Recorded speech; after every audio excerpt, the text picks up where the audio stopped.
ഇവർ പറയുന്നുണ്ടല്ലോ കനലൊരു തരി എന്ന് പറയുന്ന ഇവരുടെ ഒരു MP ഉണ്ട്, ആലപ്പുഴ MP.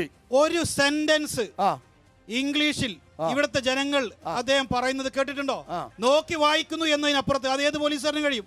അതേസമയം അമിത്ഷാ മുന്നിലിരിക്കുമ്പോ, മോഡി മുന്നിലിരിക്കുമ്പോ അവരുടെ നേരെ ഏറ്റുമുട്ടാൻ അതിനിവിടെ മുസ്ലിം ലീഗിന്റെ MP-മാരും കോൺഗ്രസിന്റെ MP-മാരും ഉണ്ടായിട്ടുള്ളൂ. അതിന് ഒരുപാട് തെളിവുകളുണ്ട്. CAA-യുടെ ഡിബേറ്റ് നടക്കുന്ന സമയത്ത്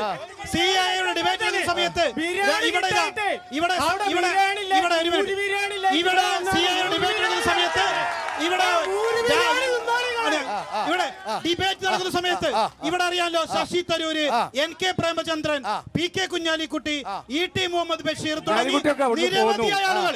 AMആരിഫിന്റെ ഏതെങ്കിലും ഒരു സ്റ്റേറ്റ്മെന്റ് CAA ഡിബേറ്റിൽ കാണിക്കാൻ പറ്റുമോ? PK കുഞ്ഞാലിക്കുട്ടി യുദ്ധം അവസാനിപ്പിച്ചു. ഡൽഹിയിലെ യുദ്ധം അവസാനിപ്പിച്ച് കേരളത്തിൽ വന്നു.